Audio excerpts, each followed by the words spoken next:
నమస్కారం గురువు గారు. శ్రీమాత్రే నమః. రాబోతున్న గురుమౌఢ్యమి, శుక్రమౌఢ్యమి ఏ రాశి వారిని ఎలా ప్రభావితం చేయబోతుంది? తప్పకుండా అమ్మా. ఫస్ట్ ఆఫ్ ఆల్ ఏంటంటే మౌఢ్యమి అని చెప్పి చూసుకున్నట్లయితే దాన్ని శుక్రుడు, గురువు, శుభగ్రహాలు. ఈ శుక్ర గురువులు గనక రవికి కక్షలో కనుక కొంచెం దగ్గరగా వెళ్ళినట్లయితే దాన్ని మౌఢ్యమి అంటారు. ఓకే, ఆ మౌఢ్యమి అప్పుడప్పుడు ఏర్పడుతూ ఉంటుంది. ఆ సమయాల్లో ఈ శుక్రుడు, గురువు రెండు కూడా శుభగ్రహాలైనందుకు ఈ శుభగ్రహాల యొక్క దృష్టి కనుక భూమి మీద సరిగ్గా లేనప్పుడు శుభకార్యాలు ఏవి కూడా ప్రారంభించరు. ఈ శుభకార్యాలతో పాటు మీరు అన్నట్టుగా ఒక్కొక్క రాశి నుంచి తీసుకుంటే లేదా ఒక్కొక్క లగ్నం నుంచి తీసుకుంటే ఒక్కొక్క లగ్నానికి ఒక్కొక్క రాశికి ఒక్కొక్క సంబంధించిన విషయంలో స్ట్రక్ అవ్వడము, ఆగడాలు జరుగుతుంటాయి దాని యొక్క భావాన్ని బట్టి. కాబట్టి ఒక్కొక్క దానికి ఒక్కొక్క పరిహారం ఉంటుంది. దానికి సంబంధించినటువంటిది ఒక్కొక్క కొన్ని విషయాలు జాగ్రత్త తీసుకోవాల్సిన అంశం ఉంటుంది. ఇప్పుడు మకర రాశి వారికి ఎలా ఉండదు? తప్పకుండా అమ్మా. మకర రాశి వారికి గురు శుక్ర మౌఢ్యమి సమయంలో మీకు 3, 12 అధిపతి గురువు అవుతున్నాడు, 5, 10 అధిపతి శుక్రుడు అవుతున్నాడు. కాబట్టి ఇక్కడ ప్రధానంగా ఏంటంటే గురువు పాత్ర, శుక్రుడు పాత్ర, ఈ యొక్క రవి వల్ల ఏమిటి అని చెప్పి చూసుకున్నట్లయితే సడన్గా బాస్ ఏదో అన్నాడు అని ఉద్యోగం మారిపోదామని చూస్తుంటారు. వాళ్ళ ఉద్యోగాలు అంటే పంచమ స్థానాన్ని సంతాన స్థానంతో పాటు ఆలోచన స్థానంగా కూడా తీసుకుంటుంటారు. అంటే నేను ఈ ప్రెషర్ తట్టుకోలేకపోతున్నాను, బాస్ ఇంత మాట అంటాడు, నేను మానేయాలి అంటే వీళ్ళ తప్పు ఉంటుంది, ఒక్కోసారి బాస్ తప్పు కూడా ఉంటుందమ్మా కొంతమంది, లేదా వీళ్ళ సుపీరియర్స్ తప్పు ఉంటుంది. నేను మొన్న ఒక జాతకం చూసినప్పుడు ఏంటంటే వాళ్ళ సుపీరియర్కి ఒక ఇన్ఫీరియారిటీ కాంప్లెక్స్, అంటే వీళ్ళు ఎక్కడ ఎదిగితే అతన్ని దాటేస్తారేమో అనే భయంతో అతను వీళ్ళ మీద కొంచెం పట్టుకున్నట్టుగా, అంటే ఎక్కడ ఎదగనివ్వకుండా చేస్తున్నాడు, అందుకే నేను ఉద్యోగం మానేశానండి అన్నాడు. అంటే ఏమిటి, చాలామందికి తెలియదు అదొక డిజీజ్, అంటే అవతల వాళ్ళు ఏదో అయిపోతారేమో అనేటువంటి ఒక ఇన్ఫీరియారిటీ కాంప్లెక్స్ కావచ్చు, లేకపోతే ఒక వాళ్ళు ఎదిగిపోతే నేను ఇబ్బంది పడిపోతానేమో అనే ఒక ఇన్సెక్యూరిటీ కావచ్చు. ఇటువంటి వాటి వల్ల కూడా కొంతమంది అలా ప్రవర్తిస్తూ ఉంటారు. పర్టికులర్గా బాసెస్ వీళ్ళ పై వాళ్ళు చేసేటువంటి వల్ల, లేదా జీవిత భాగస్వామి యొక్క కుటుంబ సభ్యుల వల్ల, ఎందుకంటే అష్టమ స్థానం అనేటువంటి జీవిత భాగస్వామి కుటుంబ సభ్యులుగా తీసుకుంటాం. అంటే అది స్త్రీ కావచ్చు, పురుషుడు కావచ్చు, వాళ్ళ వల్ల కలిగేటువంటి ఫలితాలు, వాళ్ళ వల్ల ఉండేటువంటి వాటి వల్ల ఇది ఇబ్బందిస్తూ ఉంటుంది. కాబట్టి ఈ యొక్క విషయాలు జాగ్రత్తగా ఉండాలి. మరియు ప్రేమ వ్యవహారాలు ప్రత్యేకంగా, ఎందుకంటే శుక్రుడు లవ్ కారకుడు. కాబట్టి ఈ కంబస్ట్ స్టేజ్లో ఉన్నప్పుడు ఏమవుతుంటుందంటే చేస్తున్న ఉద్యోగంలోనే ఎవరికి అట్రాక్ట్ అవ్వడం, దానివల్ల ఉద్యోగానికి ఇబ్బంది రావడం, ఇంకొకరి ఇన్వాల్వ్మెంట్, ఇట్లాంటివి వస్తూ ఉంటాయి. అదేవిధంగా గురువు 3, 12 అధిపతి అయినందుకు ఈ మకర లగ్నం వారు ప్రత్యేకంగా వీళ్ళ యొక్క సిబ్లింగ్స్ ద్వారా ఏదైతే ఇన్వెస్ట్మెంట్స్ చేయిస్తారో ఈ మౌఢ్యమి సమయంలో సిబ్లింగ్ ద్వారా చేసే ఇన్వెస్ట్మెంట్స్ విషయంలో కొంత జాగ్రత్తగా ఉండాలి. ఇది ముఖ్యంగా గుర్తుపెట్టుకోండి. అలాగే సిబ్లింగ్స్తో కమ్యూనికేట్ చేసేటప్పుడు ఒక్కొక్కసారి చూడమ్మా, మకర లగ్నంలో ఎవరో ఒక 3-4 సంవత్సరాల అబ్బాయి ఉంటాడు, వాళ్ళు సెకండ్ ప్రెగ్నెన్సీ కోసం ట్రై చేస్తూ ఉంటారు. అలాంటప్పుడు వాళ్ళది కనుక మకర లగ్నం అయిందనుకోండి, అప్పుడు సెకండ్ ప్రెగ్నెన్సీ కోసం ఈ 72 రోజులు 75 రోజులు కొంత జాగ్రత్తగా ఉండాలి.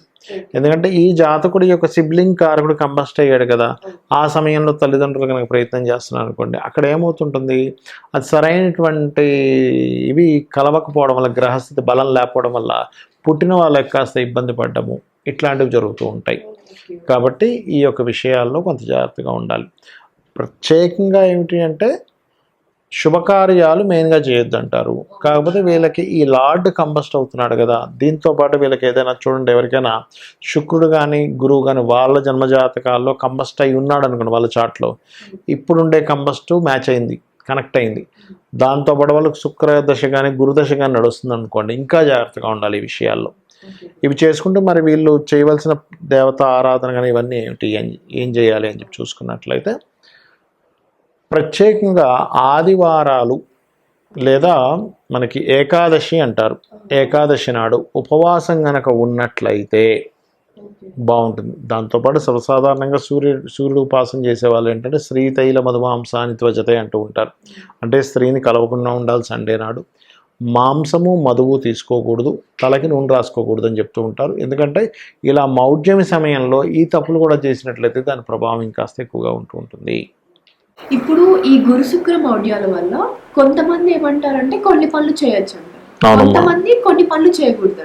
అవునమ్మా. వాటి గురించి కూడా వివరిస్తారు. అంటే ఎవరేం చెప్పినా శాస్త్ర ప్రమాణం అమ్మ.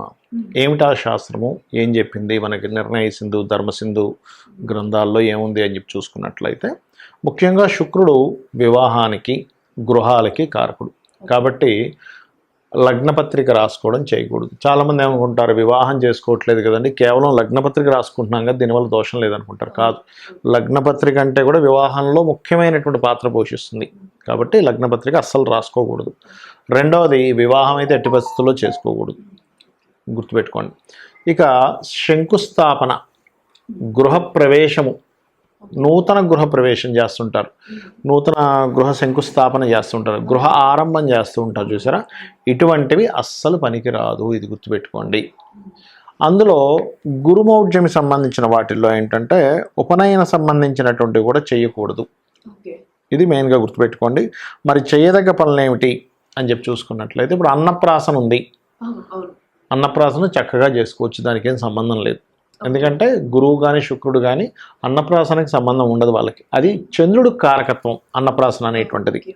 ఓకే, అదేవిధంగా ప్రయాణాలు కూడా చంద్రుడికి కారకుడు. చాలామంది ఏమనుకుంటారంటే అమ్మో మనం ఇప్పుడు ఈ మౌఢ్యం ఉంది కదండి ప్రయాణం చేయొచ్చా అనుకుంటారు, అలాంటిది ఏమీ లేదు. ఇంకొకటి ఏంటంటే ఏదైనా శుభకార్యాలకి కాకుండా ఇప్పుడు మామూలుగా చూడండి మనం ఏదైనా తీర్థయాత్రల ప్రయాణాలు చేస్తాం చూసారు, దానికైతే మీరు ఏమీ చూసుకోవాల్సిన పని లేదు.